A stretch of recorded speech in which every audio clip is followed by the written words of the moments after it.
Yes, നമ്മൾ പ്രധാനമായിട്ടും കൂടുതലായിട്ട് പ്രാർത്ഥിക്കേണ്ടത് ദൈവിക ജ്ഞാനത്തിന് വേണ്ടി പ്രാർത്ഥിക്കണം. അത് ഞാനിനി കൂടുതലായിട്ട് വിശദീകരിക്കാം. നമ്മൾ ഈ പറഞ്ഞ കാര്യങ്ങളൊക്കെ മനസ്സിലാകണമെങ്കിൽ, അഥവാ പുതിയ നിയമം തന്നെ മനസ്സിലാകണമെങ്കിൽ, പുതിയ നിയമത്തിൽ, അഥവാ നമ്മളൊരു ക്രിസ്ത്യാനി ആയത് പഴയ നിയമത്തിലല്ലോ, പുതിയ നിയമത്തിന്റെ അല്ലേ? അപ്പൊ എന്താണ് നമുക്ക് ആ പുതിയ നിയമത്തിലൂടെ ക്രിസ്ത്യാനി ആയപ്പോൾ കിട്ടിയത്? നമുക്ക് ജ്ഞാനസ്നാനമാണ് കിട്ടിയത്. എന്താണ് കിട്ടിയത്? ഒന്ന് ഉച്ചത്തിൽ പറഞ്ഞേ, ജ്ഞാനസ്നാനം. ഈ ജ്ഞാനസ്നാനത്തിലൂടെ നമുക്ക് എന്തെല്ലാമാണ് ലഭിച്ചിരിക്കുന്നതെന്നുള്ള ആ ഒരു വലിയ പെട്ടി, കുറേ വരദാനങ്ങളുള്ള പെട്ടി ഇപ്പോഴും പലരും തുറന്നിട്ടില്ല. അതാണ് അതിൻ്റെ പ്രശ്നം. അപ്പം നമ്മളുടെ ക്രിസ്തീയ ജീവിതം എന്നത് അതിൻ്റെ ബേസിസ്, അതിൻ്റെ ഫൗണ്ടേഷൻ കൂദാശകളാണ്. പ്രധാനമായിട്ടുള്ള 3 കൂദാശകൾ ഏതെല്ലാമാണ്? ജ്ഞാനസ്നാനം, സ്ഥൈര്യലേപനം, വിശുദ്ധ കുർബാന. ഇതിനാണ് ഇനീസിയേഷൻ സാക്രമെന്റ് എന്ന് പറയുന്നത്. നമുക്കുണ്ടാകേണ്ട ഇപ്പൊ കരിസ്മാറ്റിക് നവീകരണം എന്ന് പറഞ്ഞാൽ വാസ്തവത്തിൽ ഈ കൂദാശകളുടെ നവീകരണമാണ് നമ്മുടെ. ഈ കൂദാശകൾ നമ്മൾക്ക് ലഭിച്ചുവെങ്കിലും ഈ കൂദാശകളിൽ നമ്മൾക്ക് എന്താണ് പൂർണ്ണമായിട്ട് ലഭിച്ചിരിക്കുന്നത് എന്നുള്ളത് പ്രായമാവുന്നതനുസരിച്ച് പഠിക്കണം. ഇതിപ്പോ നമ്മൾ 10 വയസ്സുള്ളപ്പോൾ ഒന്ന് പഠിച്ചിട്ടുണ്ടാകും, അതുപോരാ. ഇനി 20 വയസ്സാകുമ്പോൾ വേറെ ഒന്ന് പഠിക്കണം, ഇല്ലേ? 30 വയസ്സാകുമ്പോൾ വേറൊരു ചിന്തയാ. അത് കഴിഞ്ഞ് വിവാഹമൊക്കെ കഴിഞ്ഞ് 40 വയസ്സായ കുറച്ച് കുട്ടികളൊക്കെ ആകുമ്പോഴാണ് മനസ്സിലാകാൻ തുടങ്ങുന്നത് തന്നെ കാര്യം. റീഡേഴ്സ് ഡൈജസ്റ്റിലേക്ക് ഇങ്ങനെ വരാറുണ്ട്, when I got a child who do not obey me, then only I understood what is obedience. ഇല്ലേ? നമുക്ക് നമ്മളെ അനുസരിക്കാത്ത ഒരു കുഞ്ഞുണ്ടായപ്പോഴാണ് നമ്മൾ മനസ്സിലായത് എന്താണ് അനുസരണം എന്ന് പറയാണ്. ഇപ്പൊ ഞാൻ 63 വയസ്സായി. എനിക്ക് 60 വയസ്സ് കഴിഞ്ഞപ്പോഴാണ് ഈ പറഞ്ഞ ഒരുപാട് കാര്യങ്ങൾ എനിക്ക് മനസ്സിലായത്. ഇനി ഇപ്പൊ എന്റെ കാര്യം ഒന്ന് ആലോചിച്ച് നോക്ക്. ഞാൻ 40 വയസ്സ് മുതൽ കഴിഞ്ഞ 23 വർഷമായിട്ട് രാവും പകലും വചനം ശുശ്രൂഷ ചെയ്തുകൊണ്ടിരിക്കുന്ന ആളാണ്.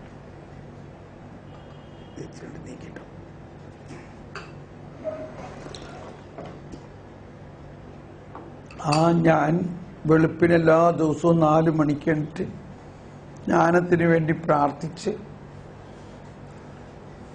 കല്യാണത്തിന് മുമ്പേ തന്നെ, അതായത് എനിക്കൊരു 25 വയസ്സൊക്കെ ഉള്ളപ്പോഴും എന്തിനൊരു 20 വയസ്സുള്ളപ്പോൾ മുതലേ എനിക്ക് ജ്ഞാനത്തിനോട് വലിയ സ്നേഹമായിരുന്നു. ഞാനൊരു എഞ്ചിനീയർ ആയിരുന്നപ്പോൾ വലിയ അത്ഭുതകരമായ കാര്യങ്ങൾ ജ്ഞാനത്തിലൂടെ ഞാൻ ചെയ്തിട്ടുണ്ട്. അങ്ങനെ കല്യാണം കഴിക്കുന്നതിന് മുമ്പ് തന്നെ എനിക്ക് വലിയ ആഗ്രഹമായിരുന്നു എൻ്റെ മകൾക്ക് ജ്ഞാനം എന്ന് പേരിടണം. ജ്ഞാനം വന്നൊന്നുമല്ല ഇട്ടത്. അങ്ങനെ ഞാൻ ഭാര്യയോട് പറഞ്ഞു, അങ്ങനെ അവൾക്ക് വിദ്യ എന്ന് പേരിട്ടു. വിദ്യ വിദ്യ വിദ്യ എന്ന് പറഞ്ഞാൽ ജ്ഞാനം. ഓക്കെ. അപ്പൊ അങ്ങനെ ഈ കഴിഞ്ഞ ഒരു 40 വയസ്സ് മുതൽ 23 വർഷം നിരന്തരമായ പ്രാർത്ഥനയിലും തപസ്സിലും ആയിരുന്ന കാലഘട്ടത്തിൽ ആരും എന്നോട് ഇത് പറഞ്ഞു തന്നിട്ടില്ല, ഈ പുതിയ നിയമത്തിന്റെ രഹസ്യം. നമ്മൾ അധികവും കൽപ്പനകളെ കേന്ദ്രീകരിച്ചാണ് പോയിക്കൊണ്ടിരുന്നത്, പാപത്തെ കേന്ദ്രീകരിച്ചാണ് പോയിക്കൊണ്ടിരുന്നത്. പക്ഷേ ജ്ഞാനത്തിലൂടെയാണ് എനിക്ക് ഇങ്ങനെ ഒരു അറിവ് കിട്ടിയത്. കൽപ്പനകളും ചട്ടങ്ങളുടെയും ആധിപത്യം അവൻ തന്റെ ശരീരത്തിൽ ഇല്ലാതാക്കി. അവൻ തന്റെ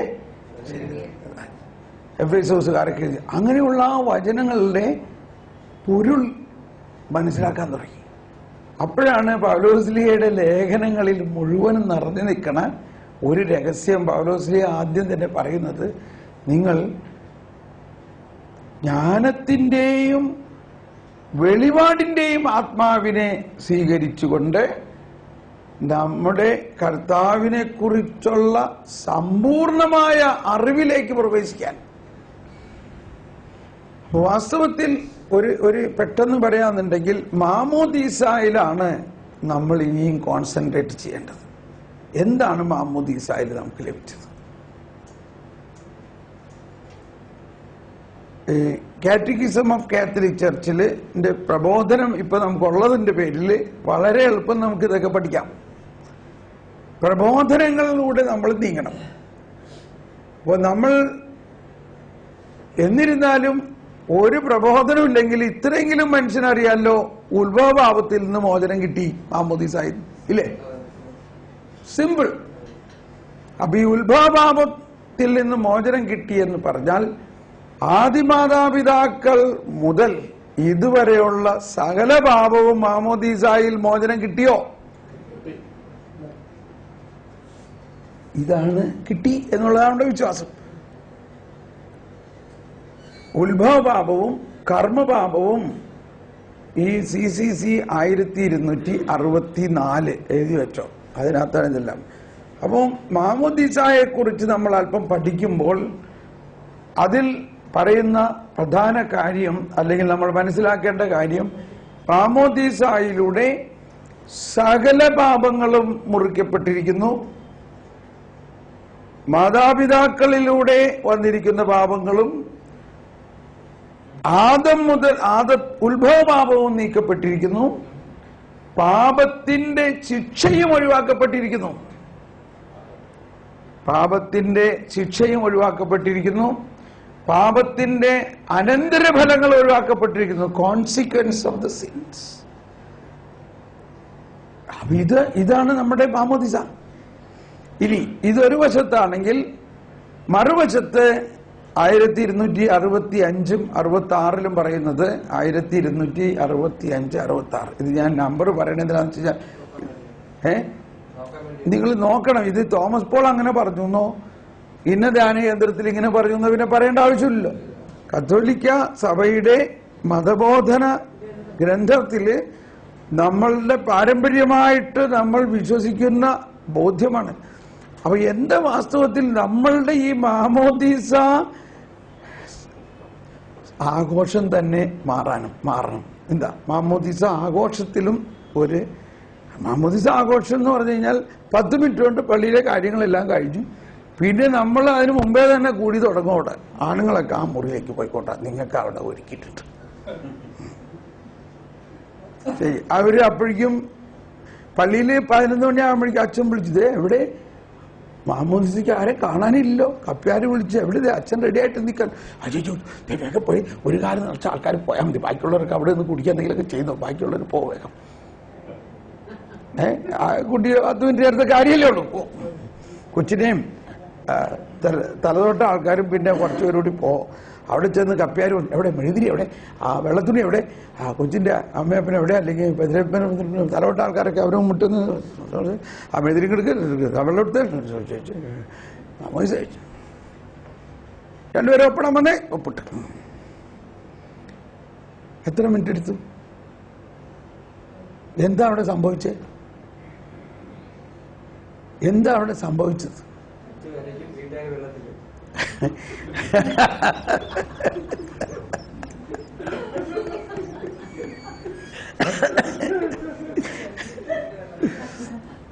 അമേരിക്കയിലുള്ളൊരു കുടുംബം പറയാണെങ്കിൽ മേലിൽ ഞാൻ പോകില്ല, കാരണം ഞങ്ങള് ആദ്യത്തെ കൊച്ചുണ്ടായപ്പോ വിചാരിച്ച് നാട്ടിക്കൊണ്ടേ മാമോദീസ മുക്കാന്ന് വിചാരിച്ച്, അപ്പോഴേക്കും 2ാമത് ഗർഭിണിയായി. അന്നാ 2 പേരെയും കൂടി ഒപ്പം മുക്കാന്ന് വിചാരിച്ച്, അപ്പോഴേക്കും 3ാമത്തെ ഗർഭിണിയായി.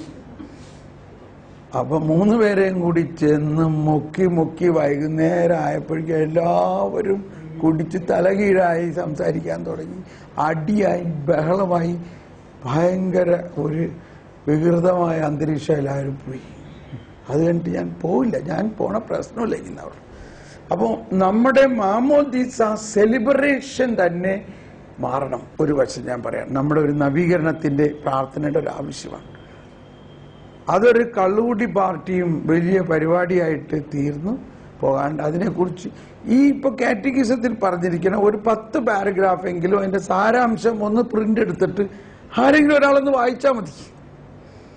മാമോദീസ എന്ന് പറഞ്ഞാൽ ഇന്നതാകുന്നു, ഇതിൽ ഇന്നതൊക്കെ നടക്കുന്നു, ഇന്നതാണ് ഇതിന്റെ അർത്ഥം, അതിൽ മുദ്ര കുത്തുന്നതിന്റെ അർത്ഥം ഇതാണ്, വെള്ളത്തുണിയുടെ അർത്ഥം ഇതാണ്, മെഴുകുതിരിയുടെ അർത്ഥം ഇതാണ്, വെള്ളത്തിന്റെ അർത്ഥം ഇതാണ്.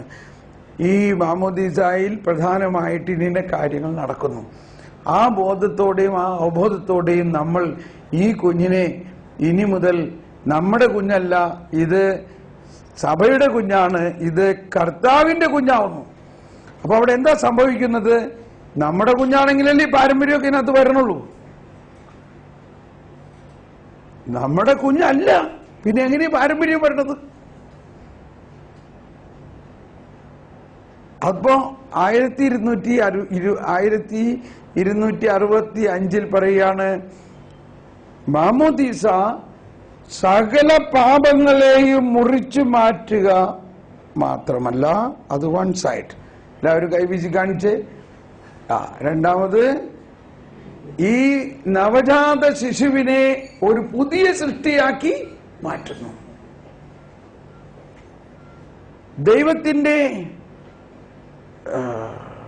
ദത്തുപുത്രനാക്കുന്നു, ദൈവിക സ്വഭാവത്തിൽ പങ്കാളിയാക്കുന്നു. 3, പരിശുദ്ധാത്മാവിന്റെ ആലയമാകുന്നു. 4, പിന്നെ എന്താ ഒരെണ്ണോടെ ഉണ്ടല്ലോ, ദൈവ കുഞ്ഞാകുന്നു. അത് പറഞ്ഞു. അപ്പോ പ്രധാനമായിട്ട് മാമോദീസായിലൂടെ ഈ കുഞ്ഞ് പുതിയ സൃഷ്ടിയായി എന്നുള്ള കാര്യം നമ്മൾ വിശ്വസിക്കുകയാണെങ്കിൽ പഴയതെല്ലാം കഴിഞ്ഞു, ഇല്ലേ? പഴയത് കഴിഞ്ഞു എന്ന് അതിൽ തന്നെ ക്ലിയർ ആണല്ലോ. അതാണ്. പക്ഷേ എന്നിരുന്നാലും ചില ചായ്വ്, മാമോദീസ സ്വീകരിച്ച കുഞ്ഞിനെ ചില സഹനം, രോഗം, പാപത്തിലേക്കുള്ള ചായ്വ് ഇവ നിലനിൽക്കുന്നു. അതെന്തിനാണ് നിലനിർത്തിയിരിക്കുന്നത്? ദൈവത്തിന്റെ കൃപയിലൂടെ, കുംഭസാരത്തിലൂടെയും വിശുദ്ധ കുർബാനയിലൂടെയും പ്രാർത്ഥനയിലൂടെയും കൃപ പ്രവർത്തിക്കുന്നുണ്ടല്ലോ. മാമോദീസായിൽ കൃപ കിട്ടിയല്ലോ. ഈ കൃപയിലൂടെ ആ വ്യക്തി ഈ വിശുദ്ധീകരണവും ശക്തീകരണവും നേടണം. ഇപ്പോ ഈ പൂർവികരുടെ പാപം നമ്മളിൽ, ഇതിനെ വേറൊരു വിസ്തൃതി ഞാൻ പറയാം. എന്തുകൊണ്ടാണ് ഇങ്ങനെ പറയുന്നതെന്നുള്ളത് ചില കുടുംബങ്ങളിലും ചില സാഹചര്യങ്ങളിലും ശരിക്കും ഇത് കാണാൻ പറ്റുന്നുണ്ട്. ഉദാഹരണം, പ്രകടമായി കാണാൻ പറ്റുന്നു എന്ന് പറഞ്ഞാൽ ഞാനൊരു ഉദാഹരണം പറയാം. അതിപ്പോ ഞാൻ ഈ ഇടയ്ക്ക് ചിലവർ പറയാൻ, ബ്രദർ ഇങ്ങനെയൊക്കെ പറയണത് ഞങ്ങൾക്ക് മനസ്സിലാവുന്നുണ്ട്, പക്ഷെ വേറെ വസ്തു പറയുമ്പോൾ ശരിക്കും ഈ പൂർവ്വശാപമൊക്കെ കാണണം എന്ന് പറഞ്ഞാൽ, അപ്പോൾ ഒരു ഉദാഹരണം പറയാം. അപ്പം അതിൻ്റെ ഒരാള്, ഒരു മുതലാളി, അയാൾക്ക് വലിയ അടയ്ക്കാമരത്തോപ്പും കൃഷിയും തെങ്ങും തോപ്പും ഒക്കെ ഉണ്ട്. അവിടുത്തെ വലിയ ആളാണ്. പക്ഷേ ധനികനും ഇതൊക്കെ. അയാളുടെ ഒരു കുടിയടപ്പുകാരൻ അല്ലെങ്കിൽ അയലോക്കാരൻ രാത്രിയിൽ അല്ലെങ്കിൽ ഇയാൾ അറിയാണ്ട് വന്നിട്ട് തേങ്ങ ഇട്ട് കൊണ്ടുപോയി. കുറച്ച് തേങ്ങ പറിച്ചു കൊണ്ടുപോയി. അപ്പോ ഇവനെ കണ്ടുപിടിച്ചു. ഇവനെ പിടിച്ചു കൊണ്ടുവന്നു, അടിച്ചു. ആ അടി ഇവനെ ശിക്ഷിക്കാൻ, കാരണം നീ എന്റെ പറമ്പിൽ കയറി തേങ്ങ പിടിച്ചേന്. ആ പ്രോസസ്സിൽ ആൾക്ക് ദേഷ്യം കയറിയിട്ട് അവന്റെ കൈ വിരൽ മുറിച്ചു കളഞ്ഞു. ഇനി നീ ഇങ്ങനെ പണി ചെയ്യരുത്. അപ്പൊ പറയുന്നത്, അത് കഴിഞ്ഞിട്ട് അയാൾക്കുണ്ടായ മക്കൾക്ക് എല്ലാവർക്കും ഈ ഒരു വിരലില്ല. ഇപ്പൊ നമ്മുടെ ഈ ശാസ്ത്രം അനുസരിച്ച് ക്ലിയർ ആയില്ലേ? കണ്ടോ പൂർവ്വശാപം? എന്തുകൊണ്ട് അങ്ങനെ ഉണ്ടായി? പക്ഷെ അതാണ് നമ്മൾ അതിനെ മനസ്സിലാക്കേണ്ടത്. ദൈവം അവരെ ശപിച്ചോ? ഇനി ഈ മുതലാളി ഒരു ക്രിസ്ത്യാനിയാണ്. പക്ഷെ ക്രിസ്ത്യാനിയാണെങ്കിൽ ആ ക്രിസ്തു പറഞ്ഞ കൽപ്പന എന്തെങ്കിലും ഇവിടെ പാലിച്ചോ? ക്രിസ്ത്യാനിയാണെങ്കിൽ, ക്രിസ്തുവിൽ വിശ്വസിക്കുന്നെങ്കിൽ അയാൾ നാളികേരം കട്ടെടുത്തു എന്ന് പറഞ്ഞുകൊണ്ട് അയാളെ വിധിക്കാൻ ഇയാൾക്ക് അധികാരമുണ്ടോ? അപ്പൊ ഇതാണ് യേശു പറഞ്ഞിരിക്കുന്ന വലിയൊരു കാര്യം. ഈശോ പറഞ്ഞിരിക്കുന്ന വലിയൊരു കാര്യം, നിങ്ങൾ വിധിക്കപ്പെടാതിരിക്കാൻ നിങ്ങൾ മറ്റുള്ളവരെ വിധിക്കരുത്. നിങ്ങൾ വിധിക്കുന്ന വിധി കൊണ്ട് തന്നെ നിങ്ങളും വിധിക്കപ്പെടും. ഇതാണ് പൂർവശാപമായി നമുക്ക് തോന്നുന്നത്. നമ്മുടെ അപ്പൂപ്പൻ എന്തോ ചെയ്തു, അതേമാതിരത്തെ ഒരു ചീത്ത പ്രവൃത്തി അല്ലെങ്കിൽ ഒരു തെറ്റായ കാര്യങ്ങൾ നമ്മളുടെ കുടുംബത്തിൽ വീണ്ടും നടന്നുകൊണ്ടിരിക്കുന്നു. അപ്പൊ ഒന്ന്, അദ്ദേഹം അത് ചെയ്തത് തെറ്റ്. രണ്ട്, ഇനി അത് തെറ്റ് ചെയ്തു എന്ന് പറഞ്ഞാൽ അടുത്ത സ്റ്റെപ്പ് എന്താ? ആ വ്യക്തിക്ക് പശ്ചാത്തപിക്കാം, ആ വ്യക്തിക്ക് പാപം ഏറ്റുപറയാം, ആ വ്യക്തിക്ക് കുമ്പസാരിക്കാം, ആ വ്യക്തി ഈ വ്യക്തിയോട് പോയിട്ട് ക്ഷമ ചോദിക്കാം. ഇങ്ങനെ എന്തെങ്കിലും ചെയ്തിരുന്നുവെങ്കിൽ അവൻ തന്നെ വിധിച്ച വിധിയാണ്. അവൻ തന്നെ വിധിച്ച വിധിയിൽ നിന്നും അവന് സമാധാനം കിട്ടുമായിരുന്നു. അപ്പോ അത് ദൈവം ശപിച്ചതായിട്ട് കണക്കാക്കാൻ പറ്റില്ല. ഇനി പൂർവ്വശാപത്തെ കുറിച്ച് പറയുമ്പോൾ പലപ്പോഴും ആൾക്കാർ ഉടനെ പറയുന്നത് മറിയക്കുട്ടി കൊലക്കേസില് ആ ബെനഡിക്റ്റ് അച്ഛന് അതേമാതിരി കഷ്ടമായി, അത് കഴിഞ്ഞിട്ട് ആ കുടുംബത്തിൽ ഭയങ്കര പ്രശ്നങ്ങളുണ്ടായി. എന്താ പ്രശ്നം ഉണ്ടായെന്ന് പറയണത്? ആ കുടുംബത്തില് 1-2 മന്ദബുദ്ധി കുട്ടികൾ ജനിച്ചു. അപ്പൊ ഈ മന്ദബുദ്ധി കുട്ടികൾ ജനിക്കണത് ശാപമാണെന്ന് ആരാ പറഞ്ഞേ? അതാണ് ഭയങ്കര തെറ്റിദ്ധാരണ. മന്ദബുദ്ധിയായിട്ടൊരു കുഞ്ഞ് ജനിച്ചാൽ അത് ശാപമാണെന്ന് പറയാൻ പറ്റില്ല. ഒരു മന്ദബുദ്ധി കുട്ടിയുള്ള ഒരു മാതാപിതാക്കളോടൊന്ന് സംസാരിച്ച് നോക്ക്. അവര് പറയും, ഈ കുഞ്ഞ് ഞങ്ങളുടെ വീട്ടിലെ മാലാഖയാണ്. ആണോ ഇല്ലയോ? നിങ്ങൾക്ക് പരിചയമുള്ളവരടുത്തൊന്ന് സംസാരിച്ച് നോക്കിക്കോ. നോർമൽ ബുദ്ധിയുള്ള ആളുകൾ കള്ളും കുടിച്ച് നടക്കും. ഈ മന്ദബുദ്ധി കുച്ചോ, അത് മാലാഖയെ പോലെ. ആ മന്ദബുദ്ധി കൊച്ചിന് ആത്മാവിന് മന്ദബുദ്ധി വല്ലതും ഉണ്ടോ? ആത്മാവിനൊരു കുഴപ്പമില്ലല്ലോ. ആ കുഞ്ഞിന്റെ ക്രോമോസോമിലാണ് പ്രശ്നം.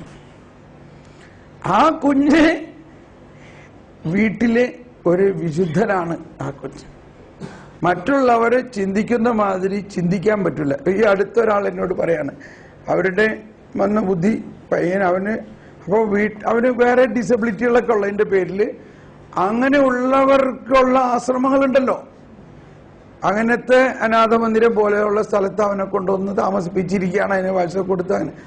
അപ്പൊ അവൻ നല്ല ആരോഗ്യമൊക്കെ ഉണ്ട് അവന്. അപ്പൊ അവൻ ഇടയ്ക്ക് ശനിയാഴ്ചയൊക്കെ വീട്ടിൽ കൊണ്ടുവരും. അപ്പൊ അവൻ പറയാണ്, അവരോട് സംസാരിച്ചപ്പോ പറയാണ്, നീ അവര് കണക്ക് നോക്കിയപ്പോ അവരിങ്ങനെ സംസാരിച്ചപ്പോ അവർക്ക് മനസ്സിലായി അവന് ബ്രേക്ക്ഫാസ്റ്റിന് 2 ചപ്പാത്തി 3 ചപ്പാത്തി ആട്ടെ കിട്ടണുള്ളൂ. അപ്പോൾ നീ അവരോട് ചോദിക്കണ്ടേ? അപ്പോ നിനക്ക് കൂടുതൽ വേണമെന്നുണ്ടെങ്കിൽ നിനക്ക് ചോദിച്ചൂടെ? നീ ചോദിക്കുകയാണെങ്കിലോ? പാവം പറയാണ്, അമ്മേ, നമ്മൾ അങ്ങനെ ചോദിച്ചാല് ചിലപ്പോൾ മറ്റുള്ളവർക്ക് കിട്ടിയില്ലെങ്കിലോ? അത് കേട്ടിട്ടുണ്ടല്ലോ ഈ അപ്പനും അമ്മയ്ക്കും ഒക്കെ ഭയങ്കര നമ്മൾ അങ്ങനെ ചോദിച്ച് മേടിച്ചു കഴിഞ്ഞാൽ മറ്റുള്ളവർക്ക് എല്ലാവർക്കും അത് തികയാണ്ട് വന്നാലോ? ഇത് മന്ദബുദ്ധി കൊച്ചാ പറയണത്, മനസ്സിലാവുന്നുണ്ടോ? സുബോധമുള്ളവരാണെങ്കിൽ എങ്ങനെയെങ്കിലും അവര് മറ്റവന് കിട്ടിയില്ലെന്ന് നോക്കണ്ടോ? മറ്റവന് നമ്മൾ ആരെങ്കിലും നോക്കാറുണ്ടോ മറ്റവന് കിട്ടണ്ട? ഞാൻ ഓർക്കുന്നുണ്ട്, എൻ്റെ അടുത്ത് ഒരിക്കലും ഭക്ഷണത്തിനിരുന്ന ഒരാള്, വളരെ ഉന്നത വിദ്യാഭ്യാസമുള്ള ഒരാളാണ് അദ്ദേഹം. ആ ഒരു എക്സാമ്പിൾ പറയാൻ കേട്ടോ, ഞാനപ്പോൾ ആലോചിക്കായിരുന്നു, ദൈവമേ, അപ്പൊ ഞാൻ അടുത്ത് കഴിക്കാനിരിക്കുന്ന ആളാണ്, അയാൾ എടുത്തിട്ട് വേണം ഞാൻ കഴിക്കാൻ. ആ ഇറച്ചി പാത്രത്തിലുണ്ടായിരുന്ന ഇറച്ചി കഷ്ണം മുഴുവനും അയാൾ എടുത്തു എന്ന് പറഞ്ഞാൽ എന്താ ഒരു ആർത്തി കൊണ്ട് അതൊക്കെ എടുത്തു. ഈ അടുത്തിരിക്കണം ഞങ്ങൾ 3-4 പേര് വെറും ചാറ് മാത്രം കിട്ടിയുള്ളൂ.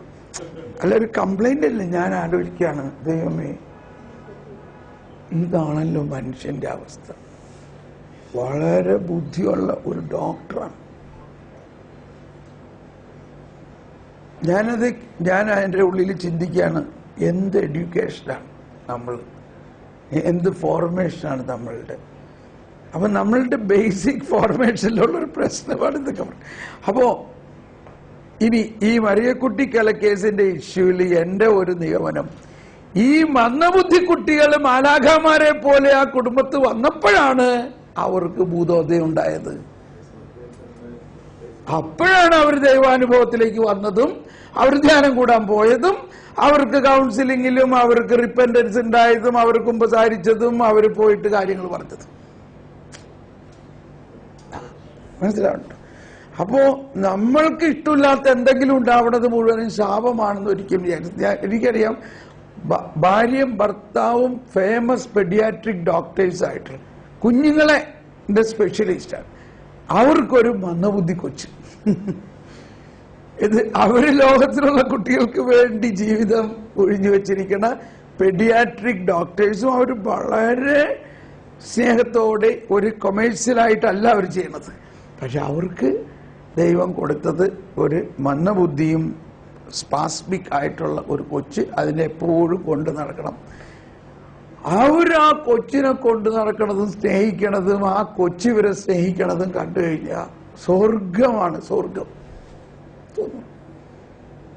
അവർക്ക് അങ്ങനെ ഒരു ഫീലില്ല, ഇത് ദൈവം നമ്മളെ, അവരെന്തിനു ദൈവം ശിക്ഷിക്കണം, ഇതൊരു ശിക്ഷയാണെന്നോ ഇതൊരു. അപ്പോ ഇതെല്ലാത്തിൻ്റെയും ഒരു കാരണം ജ്ഞാനത്തിന്റെ കുറവാണ്, ദൈവത്തെക്കുറിച്ചുള്ള അറിവിന്റെ കുറവാണ്. ഇതെല്ലാം ദൈവം അനന്ത സ്നേഹമാണെന്നും ദൈവത്തിൽ നിന്ന് നന്മയല്ലാതെ ഒന്നും വരുന്നില്ല എന്നുള്ള അതാണ് ബൈബിൾ മുഴുവനും മനസ്സിലാക്കേണ്ടത്. ഇനി ഞാൻ പെട്ടെന്നൊരു കാര്യം പറഞ്ഞോട്ടെ, എൻ്റെ ഉള്ളിൽ പലവാഴ്ചയായി വരണത് ഞാൻ പിന്നെ പറയാമെന്ന് വിചാരിച്ചിരിക്കാം. അതായത് ഇതിന്റെ ഒരു മൂലം കിടക്കുന്നത് ഉൽപ്പത്തിയിൽ തന്നെയാണ്. എല്ലാവരും ഒന്ന് കൈവീശി കാണിച്ചേ.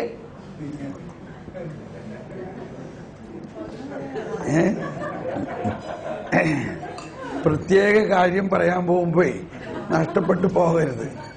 ഇപ്പൊ നമ്മൾ ഉൽപ്പത്തി പുസ്തകത്തില് ആദവും ഹവ്വയും ഏഴേൻ തോട്ടത്തിൽ നിന്ന് പുറത്താക്കി എന്ന് പറഞ്ഞാൽ ശിക്ഷയാണ്, ഇല്ലേ? അപ്പൊ നമ്മൾ ഇത്രയും നാളും പഠിച്ചേക്കുന്നത് എന്താണ്? അവർ പാപം ചെയ്തതുകൊണ്ട് അവരെ ദൈവം പുറത്താക്കി, ശിക്ഷിച്ചു. നമ്മളുടെ പരിചയം, നമ്മൾ സ്കൂളിൽ ഹോംവർക്ക് ചെയ്യാതെ പോയിട്ടുണ്ടെങ്കിൽ നമ്മൾ പുറത്താക്കിയിട്ടുണ്ടായിരുന്നു. ചിലപ്പോൾ അതായിരിക്കും, എനിക്കൊക്കെ അതാണ്. പക്ഷേ ഈ ഉൽപ്പത്തിയും വെളിപാടിലും അല്ലെങ്കിൽ ജനറൽ ഉള്ള കാര്യങ്ങളെ പെട്ടെന്ന് ചിലപ്പോൾ നമുക്ക് മനസ്സിലാവും, പക്ഷേ അത് ശരിയായിട്ടുള്ള മനസ്സിലാക്കലല്ല. ഉദാഹരണത്തിന് അവിടെ എഴുതിയിരിക്കുന്നത് ശ്രദ്ധിച്ചേ, എല്ലാവരും ശ്രദ്ധിക്കണേ. പറയാണ്, ദൈവം അവർക്ക് തുകൽ കൊണ്ട് ഒരു ഉടയാട ഉണ്ടാക്കി കൊടുത്തു എന്ന് പറഞ്ഞാൽ ഒരു നല്ല ലെതർ ജാക്കറ്റ് ഉണ്ടാക്കി കൊടുത്തു. പാപം ചെയ്ത് ലജ്ജിച്ചിരിക്കുന്നവർക്ക് ദൈവം എന്ത് ചെയ്തു? ഉടയാട. എങ്ങനെ ഉടയാട ഉണ്ടാക്കി കാണും? എങ്ങനെ തുകൽ കൊണ്ട് ഉടയാട ഉണ്ടാക്കി കാണും ദൈവം? മൃഗത്തിൽ നിന്നല്ലേ തുകൽ കിട്ടുള്ളൂ. അപ്പൊ ഏത് മൃഗത്തിനെ ആയിരിക്കാം? കണ്ടോ, ആട്. ഇത് നമ്മൾ വായിച്ചില്ലേ? ആടും ആട്ടിടയനും ഈ രക്ഷാകര ചരിത്രത്തിന്റെ ഒരു ഭാഗമാണ്. അപ്പൊ ആട് അപ്പോഴേ മുതൽ രക്ഷാകര ചരിത്രത്തിൽ പ്രവേശിച്ച് കാണുന്നു. ഈ ആട്ടും തോല് കൊണ്ട്, ആ ആടിന്റെ രക്തവും തുകലും അവർക്ക് സംരക്ഷണമായിട്ട് വരാനിരിക്കുന്ന രക്ഷയുടെ ഒരു മുൻ ആസ്വാദനം അവിടെ വെച്ച് കൊടുത്തിരിക്കുന്നു. അതുകൊണ്ടാണ് ആ ഭാഗത്തിന് പ്രോട്ടോ എവങ്കേലിയം എന്നാ പറയുന്നത്, ആദ്യ സുവിശേഷം എന്നാ പറയുന്നത്. മറ്റൊന്ന്, നമുക്കൊരു പ്രീ സപ്പോസിഷൻ ഉണ്ടായിരിക്കേണ്ടത്, ഈ മനുഷ്യന്മാര് പാപം ചെയ്തത് മുമ്പേ തന്നെ ദൈവത്തിന് അറിയാമായിരുന്നോ ഇവർ പാപം ചെയ്യുമെന്ന്? അറിയാമായിരുന്നു എന്ന് മാത്രമല്ല, ദൈവത്തിന്റെ മുമ്പിൽ വെച്ചുകൊണ്ടാണ് ഇവർ ചെയ്തത്. എന്നിട്ട് എന്തുകൊണ്ട് പോയിട്ട് പിടിച്ചു മാറ്റിയില്ല അവരെ? അതാണ് നമ്മുടെ ലത്തീൻ ആരാധനക്രമത്തില് ഈസ്റ്റർ വിജിലിന്റെ അന്നുള്ള ആഹ്ലാദ ഗീതം എക്സോൾട്ടറ്റിൽ പാടുന്നത്, ഓ ഭാഗ്യകാരണമായ അപരാധമേ, നീ ഞങ്ങൾക്ക് ഇത്ര മഹാനായ രക്ഷകനെ നൽകിയല്ലോ, ഹല്ലേലൂയാ. എന്താ പറഞ്ഞേ? ഓ ഭാഗ്യകാരണമായ അപരാധമേ, നീ ഞങ്ങൾക്ക് ഇത്രയും വലിയ രക്ഷകനെ നൽകിയല്ലോ. നമ്മുടെ കാഴ്ചപ്പാടല്ല യഥാർത്ഥമായ സത്യം. ഈ പാപം ഉണ്ടായില്ലായിരുന്നുവെങ്കിൽ രക്ഷകൻ ഉണ്ടാവണോ? അപ്പോ രക്ഷകൻ, ആ രക്ഷയുടെ മഹനീയതയും വിസ്മയനീയതയും എല്ലാം ഉണ്ടാകേണ്ടതിന് പാപം കാരണമാകാൻ ദൈവം അനുവദിച്ചു. ഇത് പെട്ടെന്ന് മനസ്സിലാവണമെന്നില്ല. ദൈവം അങ്ങനെ പാപം അനുവദിക്കുമോ? 412 CCCയിൽ 412 പറയുകയാണ്, ദൈവം തിന്മ അനുവദിക്കുന്നത് അതിൽ നിന്ന് തന്നെ വലിയ നന്മ ഉണ്ടാകാൻ വേണ്ടിയാകുന്നു. Praise the lord. ഉദാഹരണത്തിന് പൂർവ്വ ഔസേപ്പിനെ Joseph of the Old Testament തന്റെ സഹോദരന്മാരെല്ലാവരും കൂടി കൊല്ലാൻ പോയി. കിണറ്റിലെറിഞ്ഞു. കൊല്ലാൻ പോയിട്ട് അവൻ ചത്തില്ല, അവനെ തൂക്കി വിറ്റു. ഈജിപ്തിലേക്ക് അവനെ വിറ്റു. അങ്ങനെ അടിമയായിട്ട് അവൻ ഈജിപ്തിൽ വന്നു. ഒരു സഹോദരനെ ഇങ്ങനെ ചെയ്യണ കാര്യം നമുക്ക് ചിന്തിക്കാൻ പറ്റുമോ? അങ്ങനെ വന്ന ആ സഹോദരനായ ജോസഫ് അവസാനം ഈജിപ്തിൽ ആരായി മാറി? ഈജിപ്തിലെ പ്രൈം മിനിസ്റ്ററായിട്ട് മാറി. അങ്ങനെ വലിയ നിലയിൽ വന്നു കഴിഞ്ഞപ്പോ നമുക്കറിയാം, ഈജിപ്തും ലോകം മുഴുവനെയും കഠിനമായ ക്ഷാമത്തിൽ നിന്ന് രക്ഷിക്കുന്നതിനുള്ള സംവിധാനം ഈ ജോസഫിന്റെ ബ്രെയിനിലാണ് കർത്താവ് കൊടുത്തത്. അങ്ങനെ വലിയ സന്തോഷത്തിൽ ആയിരിക്കുമ്പോൾ ജോസഫിന് കുഞ്ഞുണ്ടാകുമ്പോൾ ജോസഫ് പറഞ്ഞു, പഴയതെല്ലാം മറക്കുക. അതുകൊണ്ട് ജോസഫ് തന്റെ മകൻ എന്ത് പേരിട്ടു? മനാസെ എന്ന് പേരിട്ടു. മനാസെ എന്ന് പറഞ്ഞാൽ മറക്കുക എന്നർത്ഥം. മനാസെ എന്ന് പറഞ്ഞാൽ മറക്കുക. വേണമെങ്കിൽ ആരെങ്കിലും ഇപ്പോഴും വേണം ഈ പേര് മാറ്റിക്കോ. മനാസെ എന്ന് വിളിച്ചോ, ഭാര്യേനെയോ ഭർത്താവിനെയൊക്കെ വേണമെങ്കിൽ വിളിച്ചോ മനാസെ. ഈ പഴയതെല്ലാം ഒന്ന് മറന്ന് മനാസേ. ഓക്കെ, അത് കഴിഞ്ഞ് ദേ വന്നിരിക്കുന്നു. ഇവനെല്ലാം മറന്നു കഴിഞ്ഞിരിക്കുമ്പോ, ഇതെല്ലാം മറന്നെഴുതി തള്ളിയിരിക്കുമ്പോ ഈ പണം മുഴുവനും വന്നിരിക്കുകയാണ്. അതായത് ഇവനെ തൂക്കി വിറ്റ ആ സഹോദരന്മാരെല്ലാവരും തന്റെ മുമ്പിൽ വന്നേക്കണം.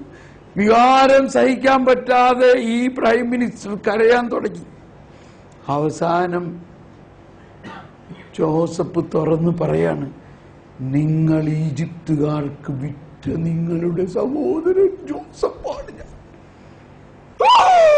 അവരാകെ അന്തം വിട്ടു. അവർ വിചാരിച്ചു ഇപ്പോ ഇവന്റെ ഇന്നത്തെ അധികാരം വെച്ചുകൊണ്ട് ഇവരെല്ലാത്തിനെയും തട്ടാനുള്ള വേറെ യാതൊന്നും ആവശ്യമില്ല. പക്ഷേ ജോസഫ് പറഞ്ഞു, എന്റെ സഹോദരരെ, നിങ്ങൾ ഭയപ്പെടേണ്ട. നിങ്ങൾ അന്ന് എന്നോട് ചെയ്ത തിന്മ ദൈവം നന്മയാക്കി മാറ്റിയിരിക്കുന്നു. Praise the Lord. നിങ്ങൾ എന്നോട് ചെയ്ത തിന്മ ദൈവം നന്മയാക്കി മാറ്റിയിരിക്കുന്നു. നിങ്ങൾ എല്ലാവരെയും രക്ഷിക്കാൻ വേണ്ടി, ലോകത്തെ മുഴുവൻ രക്ഷിക്കാൻ വേണ്ടി ദൈവം മുൻകൂട്ടി എന്നെ ഇവിടെ കൊണ്ടുവരാൻ വേണ്ടി അങ്ങനെയൊക്കെ ചെയ്തതാണ്. Praise the Lord. എന്റെ മേലൊക്കെ കുളിര് കോരണം. അപ്പൊ ദൈവത്തിന്റെ ശക്തിയെ നമ്മൾ മനസ്സിലാക്കേണ്ടത് നന്മ ചെയ്യുന്ന ഒരു ശക്തി മാത്രമായിട്ടല്ല, തിന്മയിൽ നിന്ന് പോലും നന്മ ഉണ്ടാക്കാം. അതാണ് ദൈവം. ഇനി കണ്ടോ, ഈ പ്രിൻസിപ്പിളാണ് ആദ്യം മുതലേ ഉള്ളത് ദൈവത്തിന്റെ. അതാണ് പറഞ്ഞത്, എങ്ങനെ ഏദെൻ തോട്ടത്തിൽ പിശാച് കയറി? ദൈവം അറിയാണ്ട് പിശാച് കയറോ? ഈ ആദവും ഹവ്വയെയും നരകത്തിലല്ലല്ലോ പാപം ചെയ്തത്. അവര് ഏദെൻ തോട്ടത്തിലാണ് പാപം ചെയ്തത്, ദൈവസന്നിധിയിലാണ് ചെയ്തത്, ദൈവം അറിഞ്ഞിട്ടാണ് ചെയ്തത്. പിശാച് അതിനകത്ത് കയറിയതും ദൈവം അനുവദിച്ചിട്ടാണ്. അപ്പൊ ഇതാണ് നമ്മളൊരു അഡൾട്ട് എഡ്യൂക്കേഷനിലേക്ക് വരണം. നമ്മൾ കുറെ കൂടി മെച്വേർഡ് തിങ്കിങ്ങിലേക്ക് വരണം. അപ്പൊ ദൈവം അത് അനുവദിക്കണമെങ്കിൽ അതിന് കൂടുതൽ നന്മ അതിൽ നിന്നും ഉണ്ടാക്കാൻ വേണ്ടിയാണ് ദൈവം അനുവദിച്ചത്. ദൈവം സർവാധിപനാണ്. കൈവീശി കാണിക്കുക, ഇനിയാണ് പറയാൻ പോണ കാര്യം. അപ്പോ ഉടയാട ഉണ്ടാക്കി കൊടുത്തു. 3:22 ഉൽപ്പത്തി 3:21 ദൈവമായ കർത്താവ് ആദത്തിനും ഹവ്വയ്ക്കും തുകൽ കൊണ്ട് ഉടയാട ഉണ്ടാക്കി കൊടുത്തു. അതിനുശേഷം അവരോട് പറഞ്ഞു, നിങ്ങളിപ്പോ ഞങ്ങളെ പോലെ നന്മയും തിന്മയും തിരിച്ചറിയുന്നവരായിരിക്കുന്നു. ഇനി നിങ്ങളെങ്ങാനും അവർ ജീവന്റെ വൃക്ഷത്തിൽ നിന്നെങ്ങാനും പറിച്ച് ഭക്ഷിച്ച് അമർത്യരാകാതിരിക്കാൻ അവരെ ഏദെൻ തോട്ടത്തിൽ നിന്ന് പുറത്താക്കി. ശ്രദ്ധിക്കണം, കൈവീശി എല്ലാവരും. ഇപ്പൊ ശ്രദ്ധിക്കണേ, എന്താ പറഞ്ഞത്? ഇനി അവർ ജീവന്റെ വൃക്ഷത്തിൽ നിന്നെങ്ങാനും ഭക്ഷിച്ച് അമർത്യരാകാതിരിക്കാൻ ഏദെൻ തോട്ടത്തിൽ നിന്ന് പുറത്താക്കി. എന്താ അതിന്റെ അർത്ഥം? ജീവന്റെ വൃക്ഷം എന്ന ഒരു വൃക്ഷം ഉണ്ടെന്നുള്ളത് മനസ്സിലാക്കണം. മറ്റേ വൃക്ഷം എന്തായിരുന്നു? നന്മ തിന്മ. അവരെന്ത് ഭക്ഷിച്ചത് കൊണ്ടാണ്? എന്തായിരുന്നു ആദ്യ പാപം? നന്മ തിന്മകളുടെ തിരിച്ചറിയലിന്റെ വൃക്ഷത്തിൽ നിന്ന് ഭക്ഷിക്കരുതായിരുന്നു. മനസ്സിലായ? നന്മ തിന്മകളുടെ തിരിച്ചറിവിന്റെ വൃക്ഷത്തിൽ നിന്ന് ഭക്ഷിക്കരുതായിരുന്നു. You shall not eat the fruit of the tree of good and bad. അത് ശരിക്കും മനസ്സിലാക്കണത്. അവര് പഴം തിന്നോ, അവർ ഡിസൊബീഡിയൻസ് കാണിച്ചെന്നോ, ഇതെല്ലാം ആയിരിക്കാം. പക്ഷെ അതിന്റെ യഥാർത്ഥ മെസ്സേജ് എന്താ? ദൈവത്തിന് മാത്രമേ നന്മ തിന്മ തിരിച്ചറിയാനുള്ള കഴിവ് ദൈവത്തിനുള്ളൂ. അത് മനുഷ്യനെ സൃഷ്ടിച്ചപ്പോൾ മനുഷ്യൻ ദൈവത്തിന്റെ സാദൃശ്യത്തിലാണെങ്കിലും ദൈവത്തിന്റെ മാത്രം കഴിവായ നന്മയും തിന്മയും തിരിച്ചറിയുക എന്നത് അവർക്ക് കൊടുത്തിട്ടില്ല. എന്തുകൊണ്ട് കൊടുത്തിട്ടില്ല? നമ്മളൊരു കുടുംബമാണ്, ഇല്ലേ? അവർ ദൈവ കുടുംബത്തിലെ ആളുകളാണ്. അപ്പൊ അപ്പനും അമ്മയും അവരുടെ കാര്യങ്ങൾ നോക്കൂല. ഇപ്പൊ നമ്മുടെ മക്കളുടെ കല്യാണത്തിന് അവരാരെങ്കിലും വന്ന് നമ്മളോട് പറയണ്ടോ, മമ്മി എനിക്ക് കല്യാണം കഴിക്കേണ്ട സമയമായി, എനിക്ക് കല്യാണം നടത്തി തരാൻ പറയണ്ടോ? നമ്മള് അവര് ചിന്തിക്കണേക്ക് മുമ്പ് തന്നെ നമ്മളതെല്ലാം നടത്തി കൊടുക്കുകയാണ്. അതിന്റെ അർത്ഥം നമ്മൾ അവർക്ക് വേണ്ടുന്നതെല്ലാം ചെയ്യുക. നന്മ തിന്മ മാതാപിതാക്കൾ തിരിച്ചറിഞ്ഞ് വേണ്ട മാതിരി മക്കൾക്ക് ചെയ്തു കൊടുക്കും. ഇതുപോലെ നന്മ തിന്മ ദൈവമാണ് തിരിച്ചറിയുന്നതെന്നും ആദവും ഹവ്വയും ദൈവവുമായിട്ടുള്ള ഒരു സബ്മിഷനിൽ ജീവിക്കാൻ വേണ്ടിയാണ് ദൈവം അവരെ എല്ലാവരെയും തിരഞ്ഞെടുത്തിരിക്കുന്നത്. ദൈവവുമായിട്ടുള്ള സബ്മിഷൻ, അതാണ് പിശാച് തകർക്കാൻ ആഗ്രഹിച്ചത്. അത് തകർത്തു എന്ന് വിചാരിച്ചുകൊണ്ട് ദൈവത്തിന് വലിയ പ്രശ്നമൊന്നുമില്ല. ദൈവത്തിന് സർവാധിപനാണ് ദൈവം. അപ്പൊ ആ സർവാധിപത്വം ഉള്ളതിന്റെ പേരിൽ ദൈവത്തിന് ഇതിനെല്ലാത്തിനും മറുമരുന്ന് നേരത്തെ ഉണ്ടാക്കി വെച്ചിട്ടുണ്ട്. ഇവിടെ ശ്രദ്ധിക്കണം, ഇവർ നന്മ തിന്മയുടെ വൃക്ഷത്തിന്റെ ഭക്ഷിച്ചു കഴിഞ്ഞപ്പോ അവർ ദൈവത്തെ പോലെയായി. ഇനി നിങ്ങൾ ദൈവത്തെ പോലെ ആയെങ്കിലും ദൈവമായിട്ടുള്ള സബ്മിഷൻ നഷ്ടപ്പെട്ടു. ദൈവമായിട്ടുള്ള കൂട്ടായ്മ, ദൈവത്തിന്റെ ഗ്ലോറി അവർക്കില്ലാതായി. പക്ഷെ അവരുടെ അവസ്ഥ പാപാവസ്ഥയായി മാറി. അവരുടെ അവസ്ഥ എന്തായി മാറി? കൈവീശി കാണിച്ചേ. പാപാവസ്ഥ എന്ന് പറഞ്ഞാൽ അവരുടെ പാപം മൂലമുള്ള മരണം എന്ന ഒന്ന് അവരുടെ ഉള്ളിൽ കയറി. അപ്പൊ പാപം മൂലം മരിച്ചിരിക്കുന്ന അവസ്ഥയിൽ അവർ ജീവന്റെ വൃക്ഷത്തിൽ നിന്നെങ്ങാനും ഭക്ഷിച്ചാൽ ജീവന്റെ വൃക്ഷത്തിൽ നിന്നെങ്ങാനും ഭക്ഷിച്ച് അമർത്യരാകും. പക്ഷെ എങ്ങനെ അമർത്യരാകും? ഭാവാവസ്ഥയിൽ അമർത്യരാകും.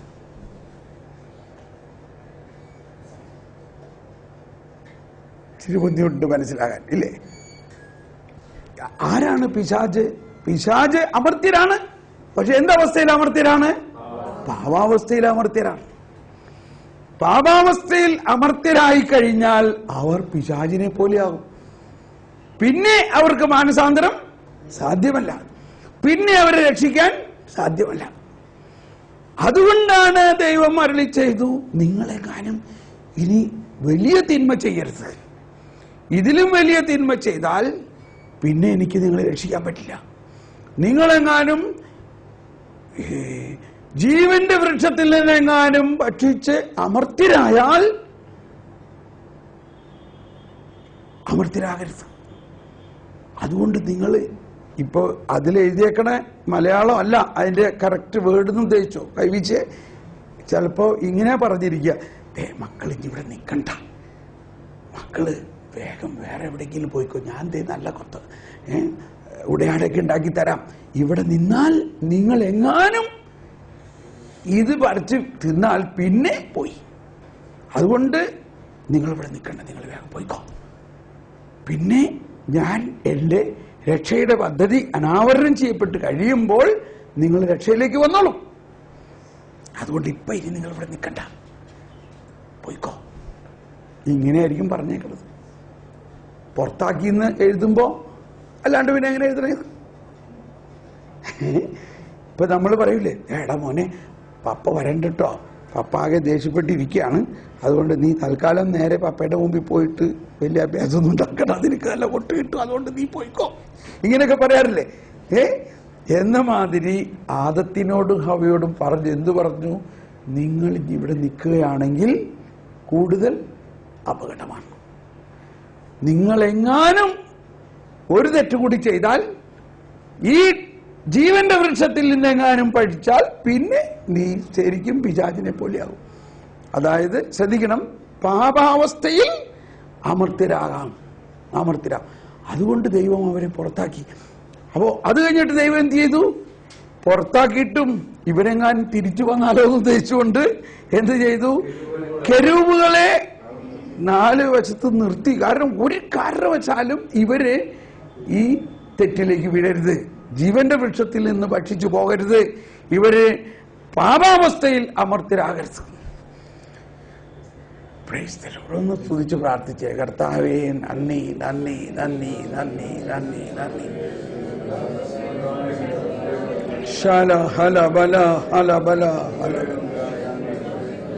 അപ്പോ ദൈവത്തിന്റെ രക്ഷാകര പദ്ധതിയുടെ ആദ്യ സുവിശേഷം എന്നാ ഇതിൽ പറയണത്.